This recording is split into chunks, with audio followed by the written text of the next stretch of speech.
Okay, guys, you know who this is. This is the late great king of pop. I prefer to say king of music because this man music was just so historical, so motivating, so legendary that people he revolutionized the way music videos were made. He saved MTV because MTV was basically crashing and burning. They had to they didn't really have any black artists. I believe Michael Jackson was the very first black artist that was on MTV, and he basically saved that network. People started watching MTV just to see his videos. You know, like Thriller. Um, what was it back in the day? Thriller. I will rock with you. Don't stop till you get enough. Rockin' Robin. I don't. Maybe if there was a video for that. Rockin' Robin. Tweet, tweet, whatever. I don't want to see it. So why am I talking? Why am I bringing up Michael Jackson? Of course, you know that mockumentary. It wasn't a documentary. Leaving Neverland.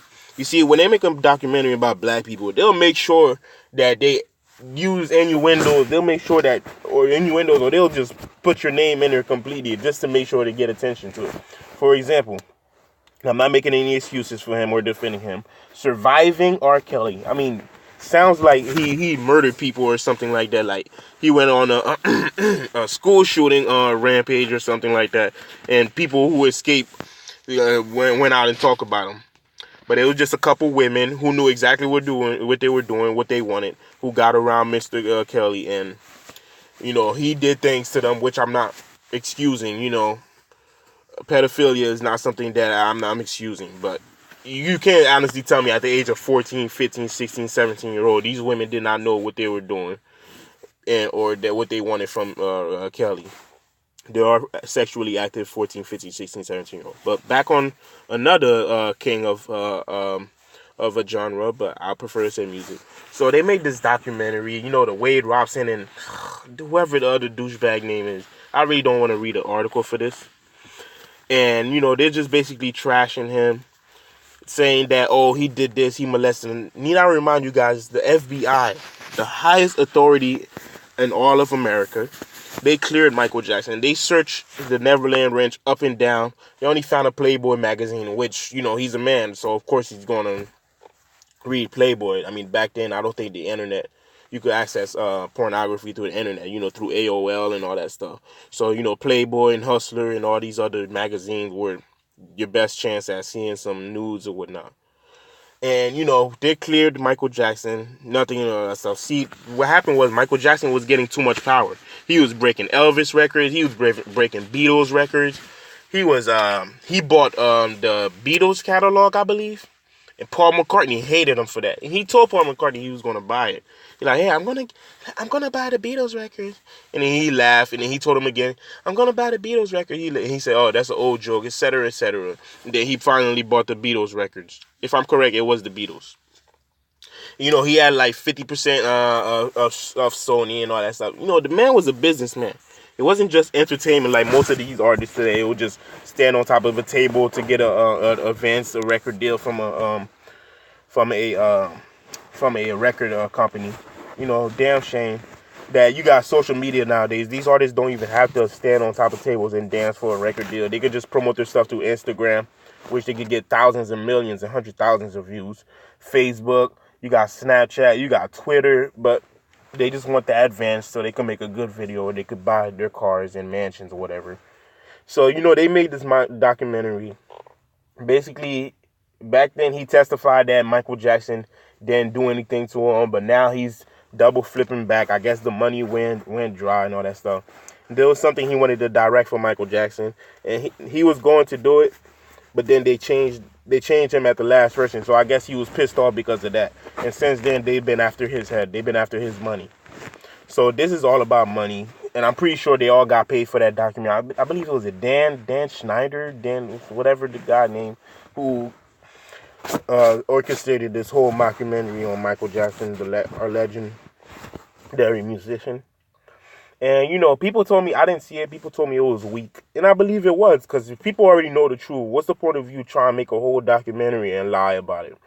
I hope HBO lost a lot of their ratings and subscribers that day. I hope a lot of people didn't watch it because I definitely didn't. I was at work.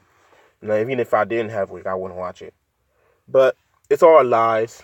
They just want to defame Michael Jackson. The man is dead. He can't defend himself, so why not, right? But shout out to his estate, his family, Janet Jackson, Jackie Jackson, Taj Jackson,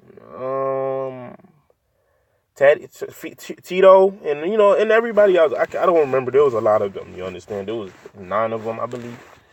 And for defending their younger brother or older brother, their uncle or their dad. See, in America, when you're black, and I'm going to end it with this: when you're black, you're guilty even if proven innocent. But when you're white, you're innocent even if proven guilty. But you guys let me know what you think in the comments. Subscribe, share the video. Rest in peace, King of Pop, Michael Jackson. Dirty ass motherfuckers, man. I swear.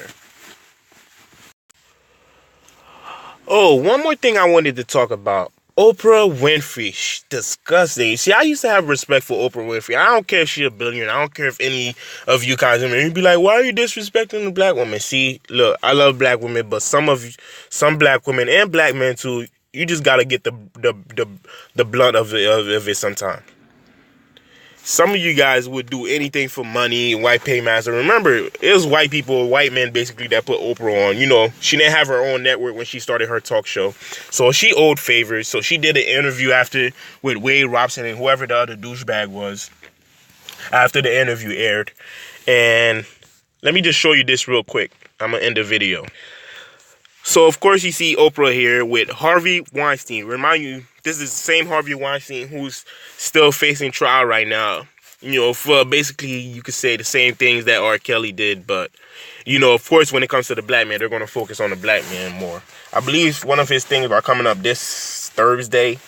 And watch how the media will try to talk about everything else but that. They'll probably mention it once or twice here. But I don't believe this man going to jail because, one, he's a white man. Two, he's a quote-unquote Jewish identified man. I say quote-unquote because, they're not the original Jewish people. Ask the Hebrew Israelites. But anyway, Oprah Winfrey and Harvey Weinstein connection. An explosive 2017 New York Times article on Weinstein numerous page revealed that Jackson was, in fact, one of the celebrities for whom Weinstein would routinely pay gossip mongers to create stories about. So he used to pay people to talk crap about Michael Jackson in order to deflect from his own scandals. If Weinstein had no qualms about using Michael Jackson's name 20 years ago, deflect the headlines from himself, who's to say he is above it now?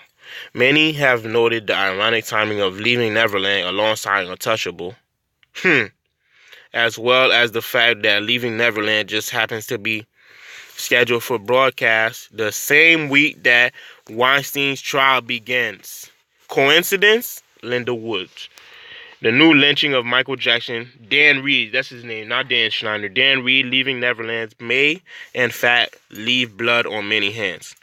Linda Woods, writer for Medium.com, www.njinnocent.com. Most definitely. Just, how can she kiss a man like that? Just look how ugly this man is. I mean, damn, I'm not the best looking man in the world, but Oprah, you had the nerve to kiss that, though? Really? Oh, God. But she's just at this point a complete bad wench. Not bad wench, because she's not with a white man talking trash about black men or anything like that. But she's just a complete mammy and all that stuff. A mammy is basically an old black woman who's basically a coon or whatnot, who basically does cooning stuff and going against her community. Shame on you, Oprah. I don't care how much money you got, how much power, influence you got, how much people love you. Just a damn shame on you. And we have a lot of black women and men in our community who do this for their paymasters and trash their own people. But you guys let me know what you think in the comments. Subscribe, share the video. Now I'm done.